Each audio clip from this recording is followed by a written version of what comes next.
ونستعينه ونستغفره ونعوذ بالله من شرور أنفسنا ومن سيئات أعمالنا من يهده الله فلا مضل له ومن يضلل فلا هادي له أشهد أن لا إله إلا الله وحده لا شريك له وأشهد أن محمدا عبده ورسوله قال الله تعالى في كلامه المجيد أعوذ بالله من الشيطان الرجيم بسم الله الرحمن الرحيم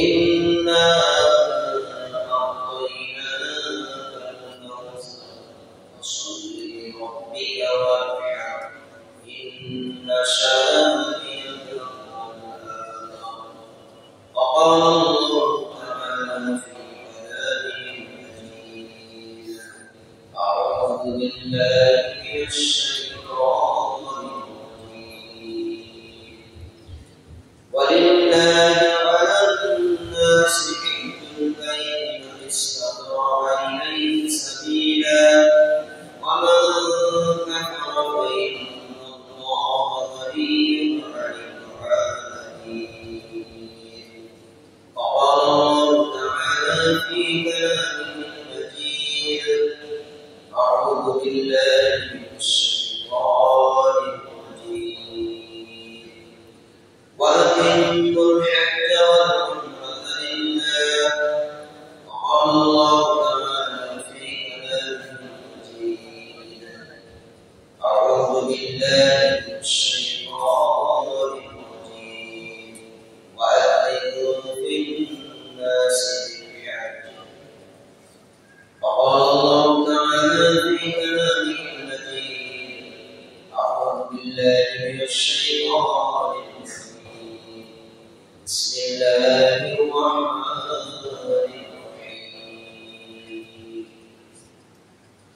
ألهاكم التكاثر حتى زرتم المقابر كلا سوف تعلمون ثم كلا سوف تعلمون كلا لو تعلمون علم اليقين لترون الجحيم ثم لترونها عين اليقين ثم لتسألن يومئذ عن النعيم قال النبي صلى الله عليه وسلم بني الإسلام على خمس شهادة أن لا إله إلا الله وأن محمدا رسول الله وإقام الصلاة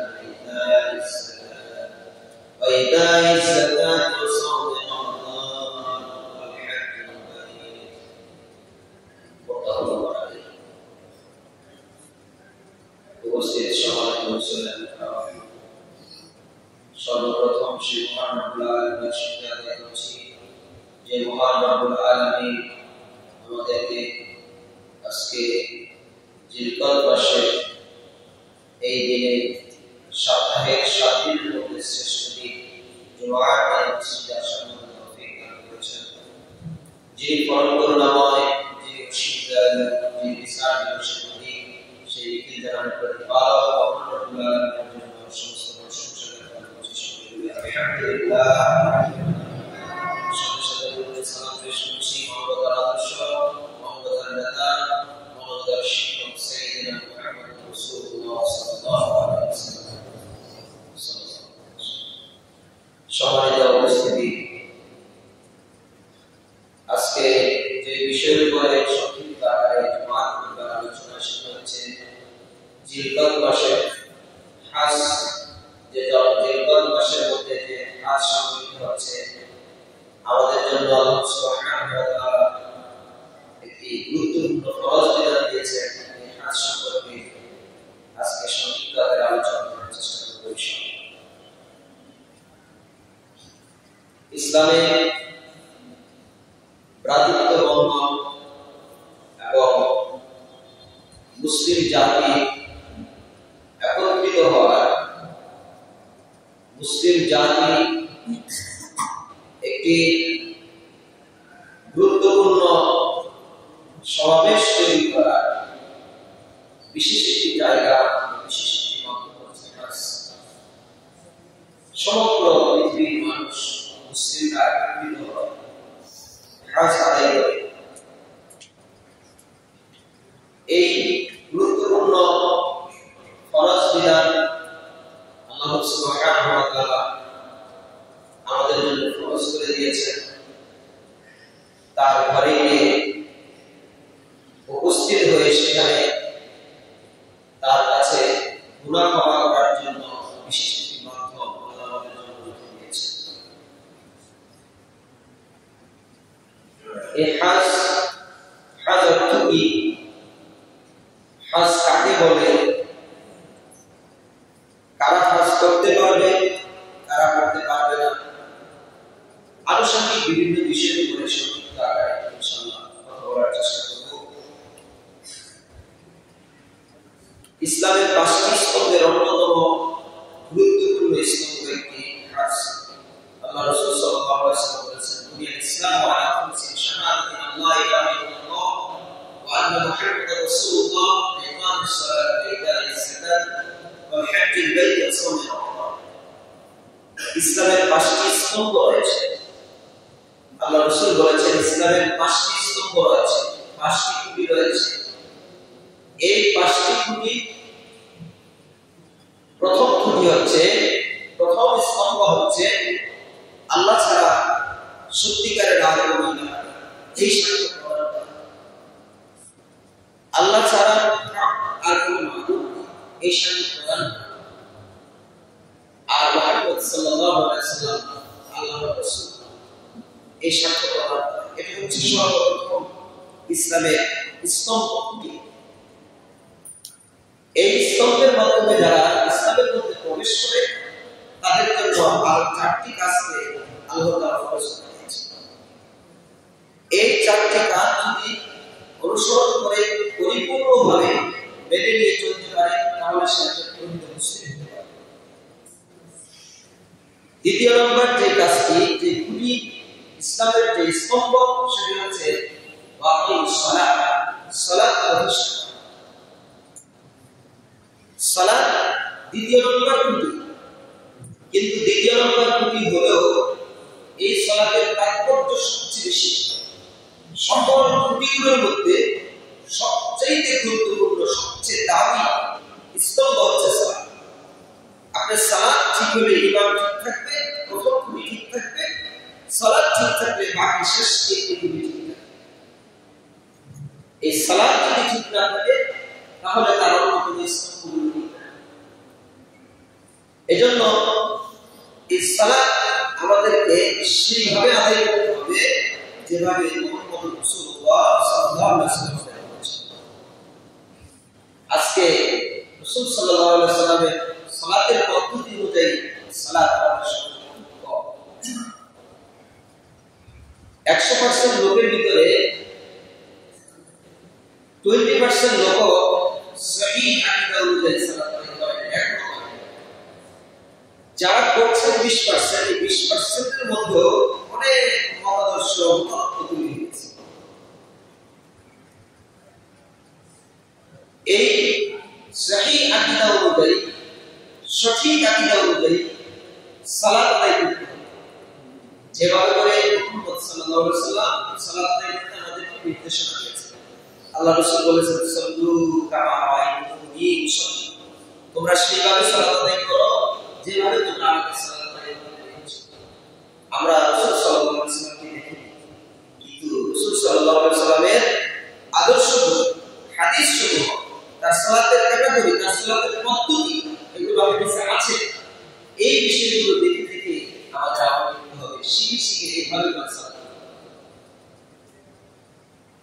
এছাড়া ব্যতিক্রম পদ্ধতিতে অন্য কোন আলেমের কথা অনুসরণ করে, অন্য কোন মাযহাবের কথা অনুসরণ করে, অন্য কোন আলেমের তাকলিদ করে তার নির্দেশনা মোতাবেক সালাত আদায় করলে সেই সালাতগুলো বাতিল হিসাবে গণ্য হবে, সেগুলোকে আল্লাহ প্রত্যাখ্যান করবেন, সেই সালাতের কারণে ব্যক্তি জাহান্নামে যাবে। গুরুত্বপূর্ণ ইবাদত সালাত। আপনি বলবেন যে আল্লাহ রাসূলের আদর্শ মতো না হলে কি হবে, আমি তো সালাত আদায় করেছি, আমার নিয়ত তো সঠিক, কিন্তু পদ্ধতি ভুল থাকার কারণে, রাসূলের আদর্শ অনুসরণ করার না করার কারণে আপনার এই সালাত শূন্য হবে। সম্মানিত উপস্থিতি, তাহলে সালাত আদায় করতে হবে মুহাম্মদ সাল্লাল্লাহু আলাইহি ওয়াসাল্লামের পদ্ধতি অনুযায়ী, সেইভাবে করে আমাদেরকে সালাত করতে হবে। দ্বিতীয় নাম্বার খুঁটি হচ্ছে যাকাত প্রদান করা। যাকাত ইসলামের অত্যন্ত গুরুত্বপূর্ণ একটি খুঁটি।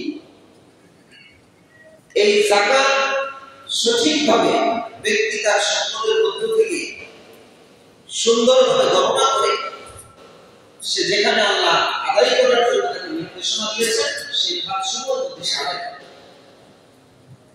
ফরজ যাকাত আদায় না করলে ব্যক্তিকে আমাদের ময়দানে আল্লাহর দরবারে শাস্তির সম্মুখীন।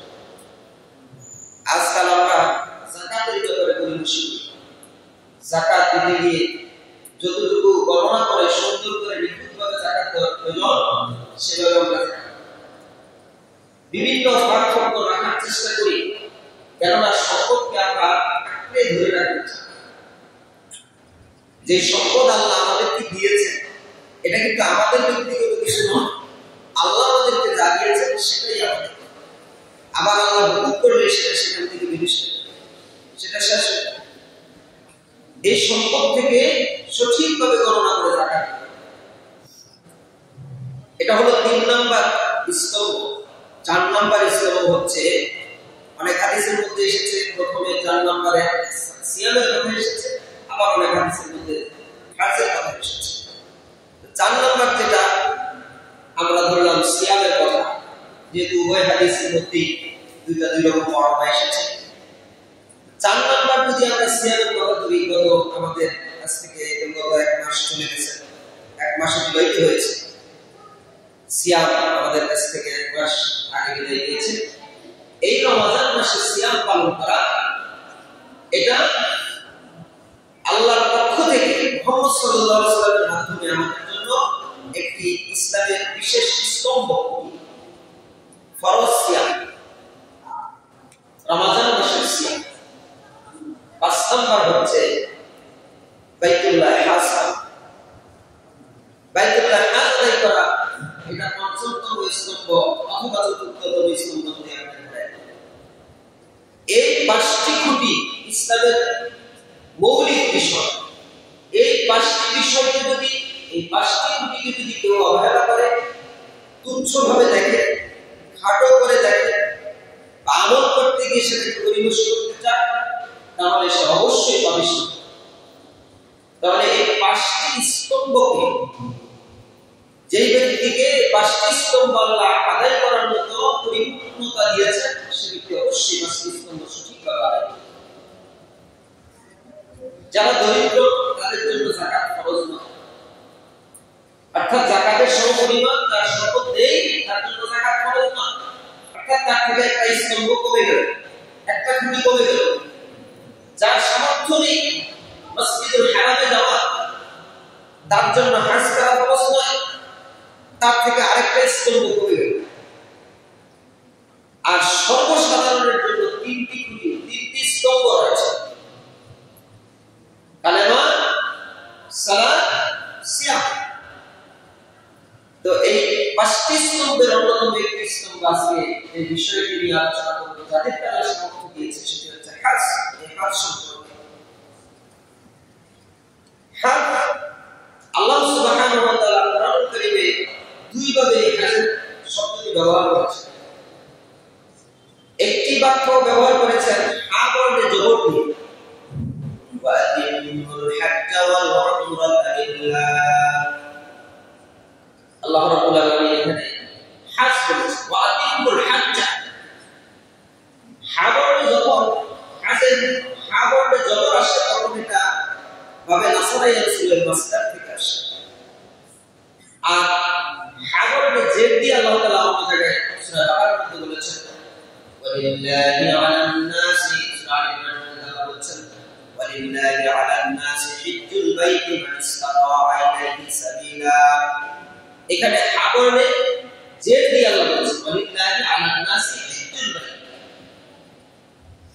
যখন হাবরে যে আসে এটা ইসম এটা ইসম হিসাবে ব্যবহৃত হয়। আমরা যেটা জানি হাস অর্থাৎ হাবরে জবর দিয়ে এটার অর্থ আসলে হলো আল কাসদু ওয়াল ইরাদা, আয-জিয়ারা ইচ্ছা করা, সংকল্প করা, ইরাদা করা, আয-জিয়ারা সাক্ষাৎ কামনা করা। ইংরেজিতে প্রতিশব্দ আসে to make decision, to visit, কোন একটা বিষয়কে পরিদর্শন করা, ইচ্ছা পোষণ করা, আকাঙ্ক্ষা তৈরি করা। এটা হলো হাজের শাব্দিক অর্থ। তাহলে হাজের শাব্দিক অর্থ আমরা যেটা বুঝলাম সেটা হচ্ছে ইচ্ছা পোষণ করা, সংকল্প করা, আশা রাখা, আকাঙ্ক্ষা তৈরি করা। পারিভাষিক সংজ্ঞায় যদি বলি আল হাজ্জু ওয়াল কাসদু ইলা জিয়ারাতিল বাইতুল হারাম আলা ওয়াজহি তা'যীম। হাজ হচ্ছে এমন একটি বিষয়ের নাম যা নির্দিষ্ট সময়ে নির্ধারিত নিয়মে সসম্মানে বাইতুল্লাহ জিয়ারতের ইচ্ছা পোষণ করার জন্য। আমরা একটা হাজ শব্দটি জানি, কিন্তু হাজের অর্থ কি, হজ কাকে বলে আমাদের এগুলো জানা নেই, আমরা এই সম্পর্কে জ্ঞান রাখি না। আপনি একটা ইবাদত করবেন, ইবাদত সম্পর্কে যদি আপনার পরিপূর্ণতা না থাকে, জ্ঞান না থাকে, এই ইবাদতের অর্থটা যদি আপনি না বুঝেন, তাহলে সেই ইবাদতে আন্তরিকতা আসবে না। যে আমরা সালাত করি, সালাতের অর্থ, সালাত কেন করতেছি, সালাত কাকে বলে, আপনার আমার এই কথাগুলো যদি আপনার ব্রেনে থাকে, তাহলে আমরা আপনার এই ইবাদতের ক্ষেত্রে মনোযোগ দেব। তাহলে হাজের আমরা অর্থ জানলাম হলো ইচ্ছা পোষণ করা, সংকল্প করা, জিয়ারত করা, সাক্ষাৎ কামনা করা। আর সংজ্ঞাটা হলো নির্দিষ্ট সময়। হাজের 3টি মাস। কয়টি মাস? 3টি। 1 জিলকাদ, শাওয়াল, জিলকাদ, জিলহজ। জিলহজ এই 3টি মাস হলো হাজের মাস। শাওয়াল, জিলকাদ, জিলহজ। এখন আজকে জিলকাদ মাসের 4 তারিখ। জিলকাদ মাসের আজকে 4 তারিখ। এই নির্দিষ্ট 3টি মাসের মধ্যে ব্যক্তি আল্লাহ ঘরকে জিয়ারত করার উদ্দেশ্যে, আল্লাহর ঘরে অবস্থান করা, এটা ইচ্ছা পোষণ করাকে এই 3 মাসের মধ্যে সে বাস্তবায়ন করতে হবে। তাহলে নির্দিষ্ট সময়ে নির্ধারিত নিয়মে সসম্মানে বাইতুল্লাহ হাজ, বাইতুল্লাহ জিয়ারতের ইচ্ছা পোষণ করাকে হাজ বলা হয়। এই হাজ 3 প্রকারের: হজ্জে তামাত্তু, হজ্জে কিরান, হজ্জে ইফরাদ। 3 প্রকারের হজ। হজ্জে তামাত্তু হচ্ছে যে হজ করার আগে উমরা করা হয়, অর্থাৎ 2টা ইহরাম বাঁধা হয়, 2টি ইহরামের মাধ্যমে সম্পন্ন করা হয়। প্রথম একটি ইহরাম উমরার জন্য, আরেকটি ইহরাম হচ্ছে হজের জন্য। এই 3টি মাসের মধ্যে উমরা এবং হজ পৃথকভাবে আদায় করার জন্য হজ্জে তামাত্তু। আর হজ্জে কিরান হচ্ছে উমরা উদ্দেশ্যে যখন ইহরাম বাঁধা হয়, এই একই ইহরামে হজ এবং উমরা এবং হজ দুইটা আদায় করে হলো হজ্জে কিরান, এক ইহরাম। আর হজ্জে ইফরাদ হচ্ছে শুধুমাত্র হজ্জের উদ্দেশ্যে ইহরাম, শুধুমাত্র হজের জন্য ইহরাম করার জন্য হজ্জে ইফরাদ। এই 3 প্রকারের হজ। এখন এই হজ কারা আদায় করতে পারবে, কারা পারবে? এই হজ আদায় করার ব্যাপারে 5টি শর্ত আলেমরা ঘোষণা করেছেন, আলেমরা গবেষণা তৈরি করেছেন। 5টি শর্ত কোরআন এবং হাদিসের। 1 নম্বর শর্ত হচ্ছে ব্যক্তি মুসলমান হতে হবে। মুসলিম না হলে তার নামাজ ফরজ না। অমুসলমানরা হজ করতে যাওয়ার সুযোগ নেই। 2 নম্বর হচ্ছে ব্যক্তি বালেগ হতে হবে। নাবালকের জন্য ফরজ না, বালেগ হলে তার জন্য হজ ফরজ না। 3 নাম্বার হচ্ছে বুদ্ধিমত্তা সম্পন্ন হতে হবে, জ্ঞানবান হতে হবে।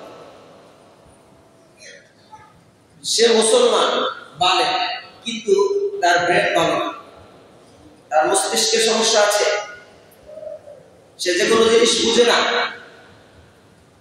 ওই ব্যক্তির জন্য হজ ফরজ না। তাহলে বুদ্ধিমত্তা সম্পন্ন হতে হবে, বিবেকবান হতে হবে, জ্ঞান সম্পন্ন হতে হবে। 4 নাম্বার হচ্ছে ব্যক্তি স্বাধীন হতে হবে, সে একজন কৃতদাস, গোলাম, পরাধীন অবস্থায় আছে, ওই ব্যক্তির জন্য হজ ফরজ। 5 নাম্বার হলো সামর্থ্য থাকতে হবে, সামর্থ্যবান ব্যক্তি হতে হবে, মসজিদুল হারাম পর্যন্ত যাওয়ার সামর্থ্য থাকতে হবে, পরিবারকে ভরণ পোষণ দিয়ে মসজিদুল হারামে গিয়ে হজ আদায় করে আসার মতো সকল কার্যক্রম পরিচালনার মতো সামর্থ্য থাকতে হবে। এখন সামর্থ্য নাই, আপনি দাঁড় দাঁড়া করে হজ করবেন, এটা ইসলাম আপনার জন্য ফরজ করে। সামর্থ্য নাই, আপনি সুদ ঘুষ খেয়ে টাকা অর্জন করে হজ আদায় করবেন, এটা ইসলাম আপনার জন্য সমর্থন করে। আমাদের সমাজে বেশিরভাগ সুদ ঘুষ খেয়ে টাকা অর্জন করে তারপরে সুন্দর করে গিয়ে হজ আদায় করে, এই হজ তার কোনো কাজ আসে না, কারণ তার অর্থই হালাল না।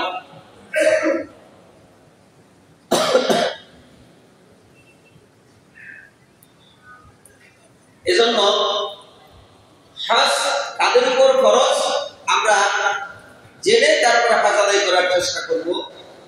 হজের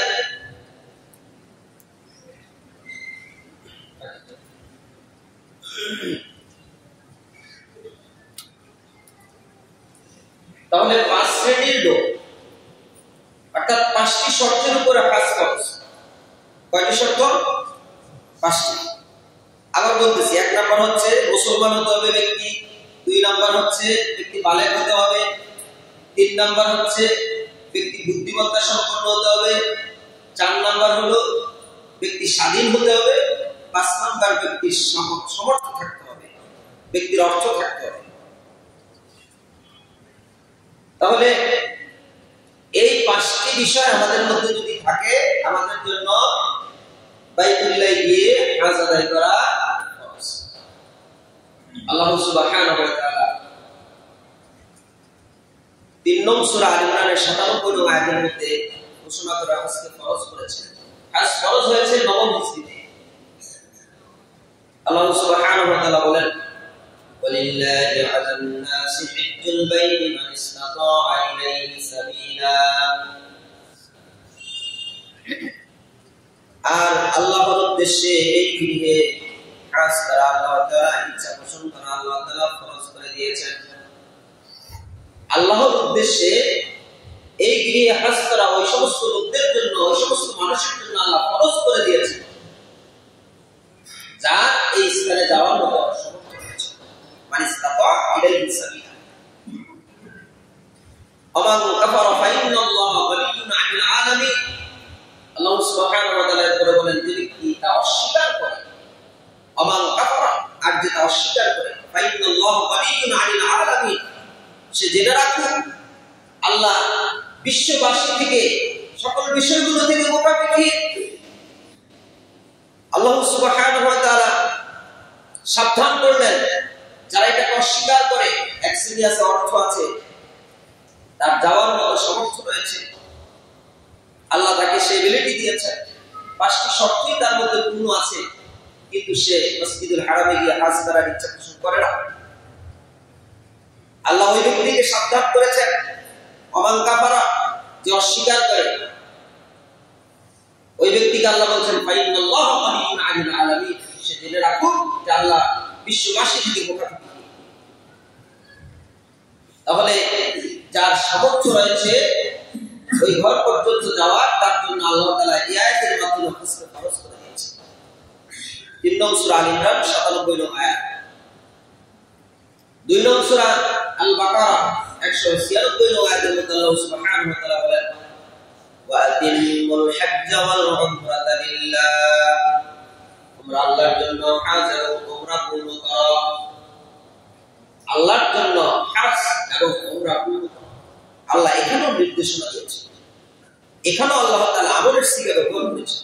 ওয়া তিমুল হজ্জা ওয়াল উমরাতা লিল্লাহ। আল্লাহ সুবহানাহু ওয়া তাআলা সূরা হজ, এই হজ সম্পর্কে একটি সূরা আল্লাহ নাযিল করেছেন। এই সূরা হজের 27 নম্বর আয়াতের মধ্যে আল্লাহ সুবহানাহু ওয়া তাআলা ঘোষণা করে বলেন, ওয়া'আযিন ফিন নাস বিল হজ্জ, ওয়া'আযিন ফিন নাস বিল হজ্জ, আর মানুষের মাঝে এই হজ্জের কথা প্রচার করে দাও, ঘোষণা করে দাও। এখানেও আল্লাহ তাআলা নির্দেশনা দিয়েছেন হজ্জের কথা। সম্মানিত উপস্থিতি, তাহলে অত্র আয়াতগুলো থেকে যে বিষয়টি আমরা স্পষ্ট যে হজ আল্লাহর পক্ষ থেকে একটা বিশেষ নির্দেশ আমাদের জন্য, যাদের সামর্থ্য রয়েছে সেই ঘর পর্যন্ত যাওয়া, তাদের জন্য হজ আদায় করা আল্লাহ ফরজ করে দিয়েছেন। রাসূলুল্লাহ সাল্লাল্লাহু আলাইহি ওয়াসাল্লাম তিরমিজির 810 নম্বর হাদিস, আল্লাহ রাসূল সাল্লাল্লাহু আলাইহি ওয়াসাল্লাম বলেন, তাবিউ বাইনাল হজ্জ ওয়াল উমরা, তোমরা হজ এবং উমরা সাথে সাথে সম্পাদন করো।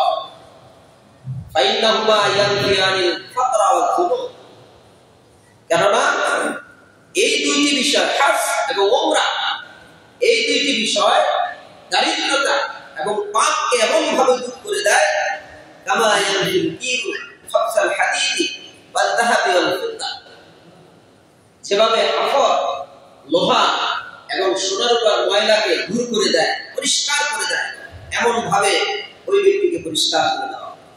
সুবহানাল্লাহ। তাহলে আল্লাহ রাসূলের এই কথা দ্বারা স্পষ্ট যে যে ব্যক্তি হজ এবং উমরা আদায় করবে, আল্লাহ রাসূল এখানে বলেছেন, তাবিউ বাইনাল হজ্জ ওয়াল উমরা, তোমরা হজ এবং উমরার সাথে সাথে সম্পাদন করো। এখানেও আল্লাহ রাসূল নির্দেশনা দিয়েছেন, এখানে হজের গুরুত্ব বহন করে আল্লাহ রাসূলের নির্দেশ।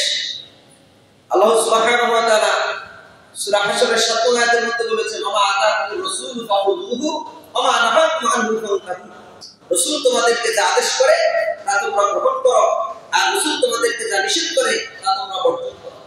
এখানে আল্লাহ রাসূলের নির্দেশনা রয়েছে আমাদের জন্য। আর এই দুইটা বিষয় পালন করলে আমরা উপকৃত হব কি? আল্লাহ রাসূল বলেছেন, ফজিলত বর্ণনা করেছেন যে এই দুইটি বিষয়ের কারণে ওই ব্যক্তির দারিদ্রতা আল্লাহ এমন ভাবে মোচন করে দিবে, ওই ব্যক্তির পাপগুলো এমন ভাবে পরিষ্কার করে দেওয়া হবে, যেমন ভাবে লোহা হাকরের মাধ্যমে যেমন করে লোহা পরিষ্কার করা হয়, যেমন ভাবে হাকর লোহা এবং স্বর্ণরূপাকে পরিষ্কার করে দেয়, ঠিক অনুরূপ ভাবে ওই ব্যক্তিকে পরিষ্কার করে দেওয়া হবে। তাহলে তার দরিদ্রতা আল্লাহ দূর করে দিবেন, আল্লাহ সুবহানাহু ওয়া তাআলা তার পাপগুলো ক্ষমা করবেন। তাহলে আমাদের যাদের সামর্থ্য আছে হজ করার, আমরা হজ করতে যাব, যাদের সামর্থ্য আছে উমরা পালন করার, আমরা উমরা পালন করতে যাব। শুধু তাই নয়, এই হাদিসের মধ্যে আরো আল্লাহ রাসূল ফজিলত বর্ণনা করেছেন, ওয়ালাইসা লিল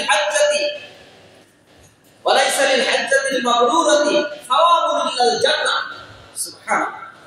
আল্লাহ রাসূল বলেছেন যে কবুল হজের একমাত্র প্রতিদান জান্নাত ছাড়া আর কি হতে পারে? তাহলে মাকবুল হজের, মাবরুর হজের একমাত্র প্রতিদান হচ্ছে জান্নাত। আপনি 3 প্রকারের হজের মধ্যে যে হজ আদায় করেন, হচ্ছে তাওয়াক্কুল, হচ্ছে কিরাত, হচ্ছে ইফরাদ, আপনি যেটাই পালন করেন, এই হজে আপনার মাকবুল হজ হতে হবে, মাবরুর হজ হতে হবে, কবুলকৃত হজ আদায় করা হবে। আপনার যদি কবুলকৃত হজ না হয়, তাহলে সে হজ আপনার কোনো উপকার আসবে না। তাহলে একমাত্র কবুলকৃত হজের, মাবরুর হজের প্রতিদান হচ্ছে জান্নাত।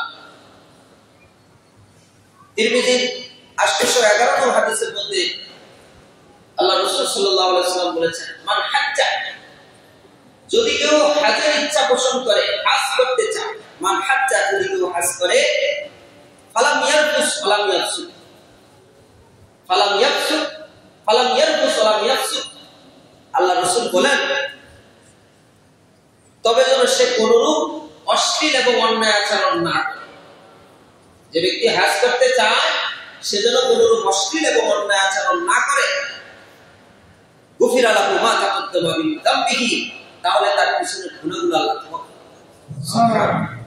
তাহলে মাকবুল হজে, কবুলকৃত হজে এখানে দুটি শর্ত আমরা পেয়েছি।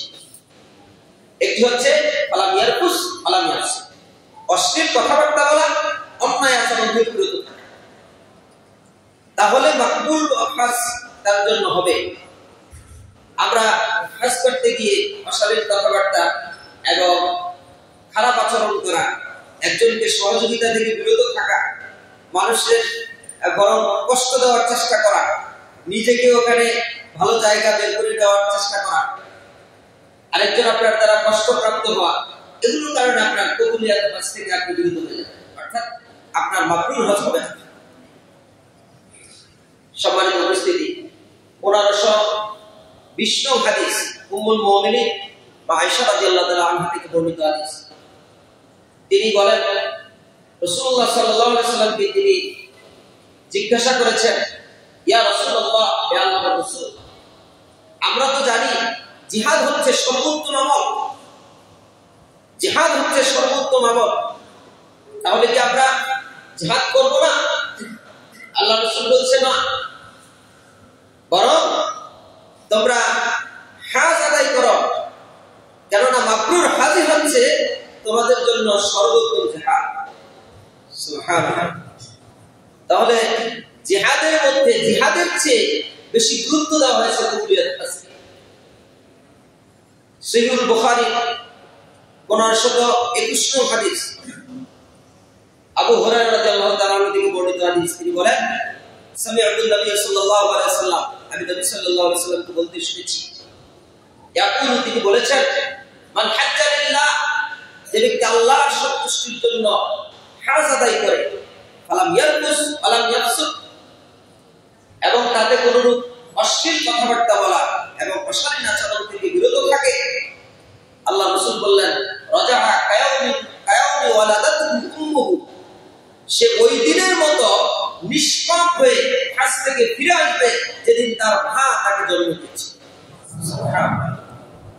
তাহলে মাকবুল হজে, কবুলিয়াত হজে, মাবরুর হজে কত মর্যাদা আছে। আর হজ কবুলিয়াত হওয়ার জন্য এই হাদিসের মধ্যে দুটি শর্ত চলে এসেছে, দুটি বিষয় এসেছে। একটি হচ্ছে ব্যক্তি কি করবে? অশালীন কথা পরিবর্তন করবে, ব্যক্তি অসৎ আচরণ পরিবর্তন করতে হবে, হজ্জে গিয়ে সেগুলো করতে পারবে না, এগুলো থেকে বিরত থাকতে হবে। সম্মানিত উপস্থিতি, অত্র হাদিস সমূহ দ্বারা আমরা যে বিষয়গুলো স্পষ্ট, কোরআনের আয়াত এবং হাদিসের বর্ণনা থেকে যে বিষয়গুলো আমরা স্পষ্ট, যে হজ অত্যন্ত গুরুত্বপূর্ণ একটি ইবাদত, হজ আমাদের জন্য ফরজ একটি ইবাদত। যাদের সামর্থ্য রয়েছে হজ করার তারা হজ করবে, যাদের সামর্থ্য রয়েছে সেখানে গিয়ে উমরা করার তারা উমরা করবে। আমরা সবাই ইনশাআল্লাহ আল্লাহর কাছে প্রার্থনা করব, আল্লাহ যেন আমাদেরকে কবুল করেন, আমরা যেন আল্লাহর ঘর মসজিদুল হারামে গিয়ে ইচ্ছা পোষণ করে সেখানে গিয়ে যেন জিয়ারত করে আসতে পারি, সেরকম ভাবে আল্লাহ যেন আমাদেরকে একজন হজকারী হিসেবে হজ যেন আমরা আদায় করতে পারি, সেগুলোর জন্য আল্লাহ আমাদের সবাইকে যেন সে তৌফিক আদায় করেন, সেজন্য আল্লাহ আমাদেরকে যেন সেভাবে কবুল করেন, সেজন্য আল্লাহর কাছে প্রার্থনা করবো, আল্লাহ আমাদের সকলকে হজ আদায় করার তৌফিক দান করুন, আমিন। সম্মানিত উপস্থিতি, এখন বর্তমানে ওমরা করার ক্ষেত্রে, ওমরার জন্য আলহামদুলিল্লাহ অনেক টাকা সেভ হয়ে আসছে, অনেক টাকা কমে এসেছে, হজের জন্য কমে এসেছে। আমরা হজ না করতে পারলে অন্তত ওমরা করার জন্য চেষ্টা করব, নিয়ত করব।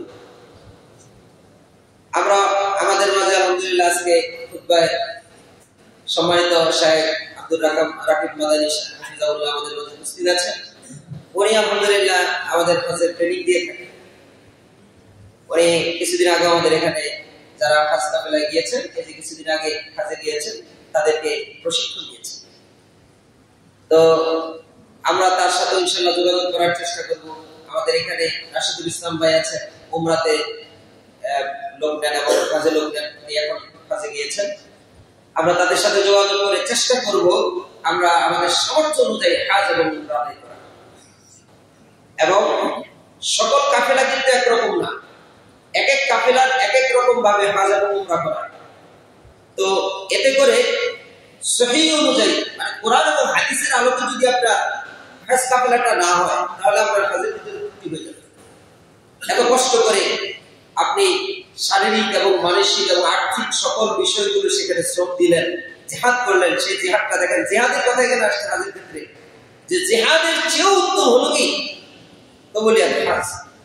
তাহলে আপনি সর্বোত্তম একটা জিহাদ করতেছেন, সেই জিহাদটা যদি আপনার কার্যকরী না হয় তাহলে তো আমার এটা বৃথা হয়ে গেল।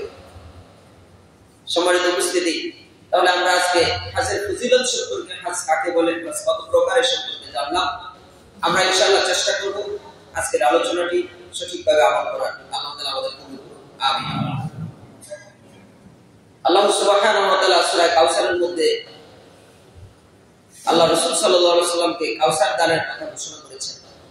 108 নং সূরা, এর মধ্যে 3টি আয়াত রয়েছে, ছোট ছোট 3টি আয়াত। কোরআনুল কারীমের মধ্যে সবচাইতে ছোট সূরা হলো সূরাতুল কাউসার, কিন্তু এই সূরাটির মধ্যে এত বড় একটি নিয়ামতের কথা বলা হয়েছে যে নিয়ামত একমাত্র বিচারের ময়দানে মুহাম্মদ সাল্লাল্লাহু আলাইহি ওয়াসাল্লাম তার উম্মতদেরকে পান করাবেন। সুবহানাল্লাহ।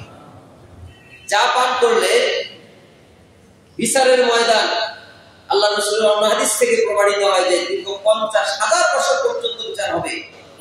সেই বিচারের ময়দানে আল্লাহ সুবহানাহু ওয়া তাআলা ওই ব্যক্তিকে আর পিপাসা, ওই ব্যক্তি যে পানি পান করবে, হাউজে কাউসারের পানি পান করবে, তার আর পিপাসা লাগবে না। আল্লাহ পিপাসা থেকে তাকে ধরে রাখবেন, সুবহানাল্লাহ। তার পিপাসা মিটিয়ে দিবেন যে ব্যক্তি হাউজে কাউসারের পানি পান করবে। তো আল্লাহ রাসূল বলেছেন, হাউজে কাউসারের পানি যখন আমি পান করাতে যাব, সেখানে এক শ্রেণীর লোকদেরকে ফেরেশতারা এভাবে বাধা দিয়ে দিবে, আটকে দিবে। তখন আমি বলবো, হে আমার রব, এরা তো আমার উম্মত, এদেরকে কেন বাধা দেওয়া হলো? তখন আল্লাহর পক্ষ থেকে ঘোষণা আসবে, এদেরকে এজন্যই বাধা দেওয়া হলো, এরা আপনার ওফাতের পরে বাড়িয়েছে, কমিয়েছে। অর্থাৎ ইসলামের ভিতরে নতুন কিছু তারা প্রবেশ করিয়েছে, আবার ইসলাম থেকে তারা অনেক কিছুকে কাটছাট করে আরম্ভ করেছে। তো বাড়ানো আর কমানোর কারণে আল্লাহ রাসূল চলে যাওয়ার পরে এজন্য এই সমস্ত আল্লাহ রাসূলের এই উম্মতদেরকে, সুরুদ্দারী উম্মতদেরকে সেই দিন এভাবে করে আটকে দেওয়া হবে। আর আটকে দেওয়ার পরে যখন এই কথা আসবে, তখন তাদেরকে সেখান থেকে সরে যাওয়ার জন্য আল্লাহ রাসূল বাক্য ব্যবহার করেছেন, সরকার নিলাম ভাইয়া, তাদেরকে এভাবে করে ধিক্কার দিয়ে সরে যাওয়ার জন্য বলা হবে। তখন তাদেরকে ফেরেশতারা টেনে হিঁচড়ে জাহান্নামের দিকে নিয়ে যাবে, নাউযুবিল্লাহ। অর্থাৎ হাউজে কাউসারের পানি তো দূরের কথা, তার জন্য জান্নাত তো দূরের কথা, তাকে জাহান্নামে যেতে হবে। তাহলে রাসূল সাল্লাল্লাহু আলাইহি ওয়াসাল্লামের উম্মত হয়ে হাউজে কাউসারের পানি পান করাটা বিশেষ একটি গুণ। আর এই গুণ অর্জন করার জন্য বিশেষ পদ্ধতি হলো রাসূল সাল্লাল্লাহু আলাইহি ওয়াসাল্লামের আদর্শ অনুসরণ। আল্লাহ রাসূলের আদর্শ অনুসরণ ছাড়া এই গুণ অর্জন হবে না। আর এই অর্জন না হলে বিচারের ময়দানে যত সুরুত ধরি না কেন, যত লেবাস লাগাই না কেন, উপরে যত ধরনের টাইটেল ব্যবহার করি না কেন, সেই দিন আল্লাহ তাআলা আমাদের কাটবে। তাহলে আমাদের এই আমল, এই ইবাদত, এই আনুগত্য কোনটা কাজে আসবে? আসবে। যারা দাঁড়িয়ে রাখে তার সুরুতটা কার মতো? মুহাম্মদ সাল্লাল্লাহু আলাইহি ওয়াসাল্লামের আদর্শের মতো হচ্ছে। যারা সুদ খায় তার আদর্শ কার মতো? মুহাম্মদ সাল্লাল্লাহু আলাইহি ওয়াসাল্লামের আদর্শ মতো। যারা ঘুষ খায় তাদের আদর্শ মুহাম্মদ সাল্লাল্লাহু আলাইহি ওয়াসাল্লামের আদর্শ মতো। যারা সালাত করে না তাদের আদর্শ মুহাম্মদ সাল্লাল্লাহু আলাইহি ওয়াসাল্লামের আদর্শের মতো না। বিচারের ময়দানে এই সমস্ত লোকগুলোকে সেই দিন দাঁড় করে দেওয়া হবে, আটকে দেওয়া হবে। এবং যা আমলগুলো আমরা করব, সকল আমলগুলো মুহাম্মদ সাল্লাল্লাহু আলাইহি ওয়াসাল্লাম যেভাবে করেছেন, যেভাবে করতে নির্দেশ দিয়েছেন, ঠিক সেভাবে করতে হবে। এর বাইরে করা যাবে না। এক সাহাবীকে রাসূল সাল্লাল্লাহু আলাইহি ওয়াসাল্লাম শিক্ষা দিয়েছেন, ঘুমানোর পূর্বে একটি দোয়া শিখিয়েছেন, আল্লাহুম্মা আসলামতু নাফসি ইলাইকা ওয়া ওয়াজহাতু ওয়াজহি ইলাইকা। এভাবে করে একটি বড় দোয়া আল্লাহ রাসূল শিক্ষা দিয়েছেন। আল্লাহ রাসূল এই দোয়ার ব্যাপারে ফজিলত বর্ণনা করেছেন। যে ব্যক্তি এই দোয়াটি পরে ঘুমাবে ওই ব্যক্তি ওই রাতে মারা গেলে মুসলিম অবস্থায় সে মারা। কিন্তু আমরা অনেকে এই দোয়াটি জানি, অনেকেই জানি। এই দোয়াটির শেষে একটি বাক্য আছে, অবিনাবিকা, নবীর কথা উল্লেখ করা আছে।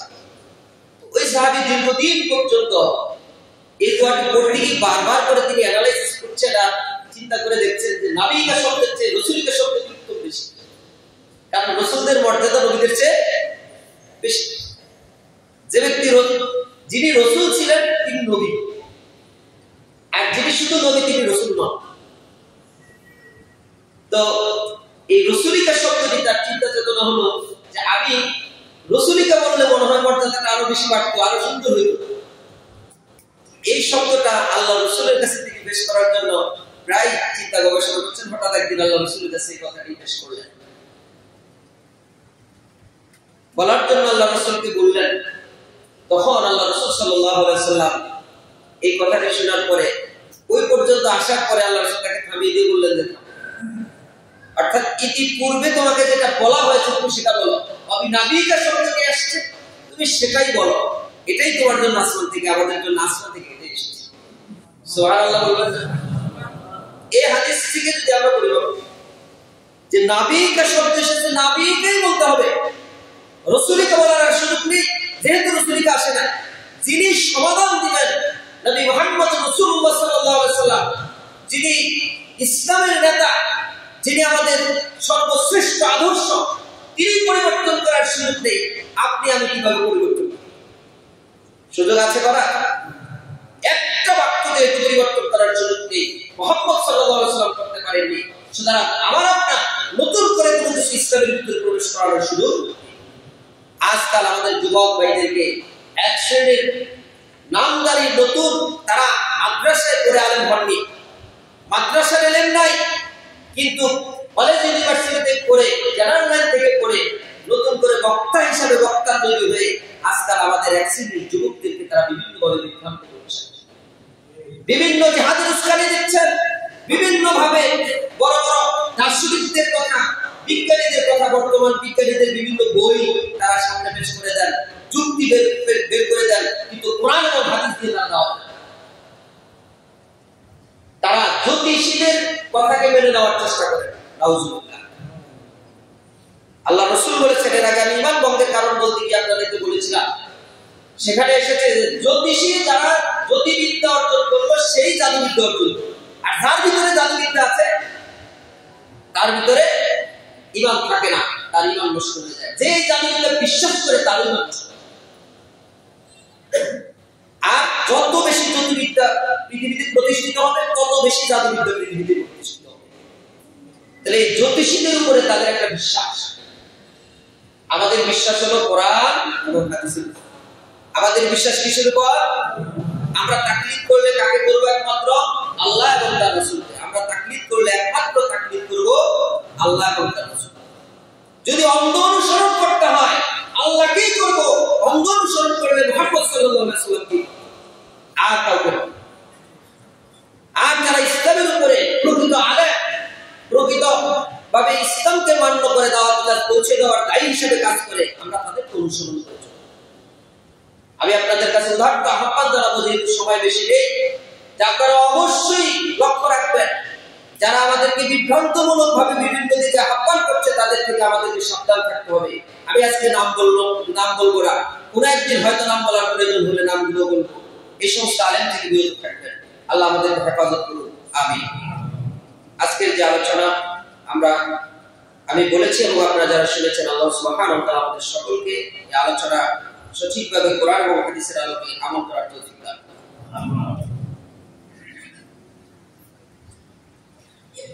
إن الحمد لله والصلاة والسلام على من لا نبي أما بعد فإن خير الحديث كتاب الله وخير الهدي هدي محمد وشر الأمور محدثاتها وكل محدثة بدعة وكل بدعة ضلالة وكل ضلالة في النار.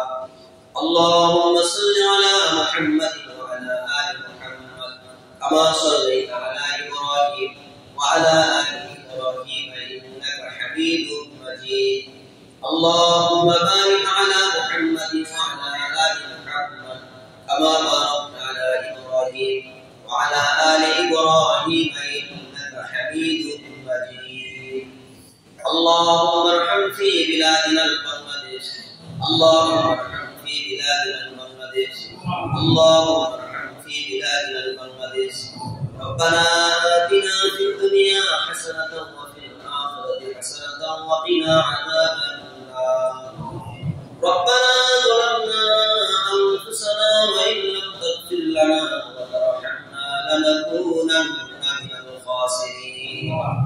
ربنا هب لنا من أزواجنا وذرياتنا قرة أعين واجعلنا للمتقين إماما. رب ارحمهما كما ربياني صغيرا، رب ارحمهما كما ربياني صغيرا، رب ارحمهما كما ربياني صغيرا. ربنا اصرف عنا عذاب جهنم إن عذابها كان غراما إنها ساءت مستقرا ومقاما. اللهم أجرنا من النار، اللهم أجرنا من النار، اللهم أجرنا من النار. ربنا إنك من تدخل النار فقد أخزيته وما للظالمين من أنصار. ربنا إننا سمعنا مناديا ينادي للإيمان، ربنا إننا سمعنا مناديا ينادي للإيمان أن آمنوا بربكم فآمنا. ربنا فاغفر لنا ذنوبنا وكفر عنا سيئاتنا وتوفنا مع الأبرار. ربنا وآتنا ما وعدتنا على رسلك ولا تخزنا يوم القيامة إنك لا تخلف الميعاد. اللهم اغفر لحينا وميتنا وشاهدنا وغائبنا وصغيرنا وكبيرنا وذكرنا وأنثانا. اللهم من أحييته منا فأحيي على الإسلام، ومن توفيته منا فتوفه على الإيمان. ربنا تقبل منا إنك أنت السميع العليم، وتب علينا إنك أنت التواب الرحيم. إن الله يأمركم بالعدل والإحسان وإيتاء ذي القربى وينهى عن الفحشاء والمنكر والبغي يعظكم لعلكم تذكرون. اذكروني أذكركم واشكروني ولا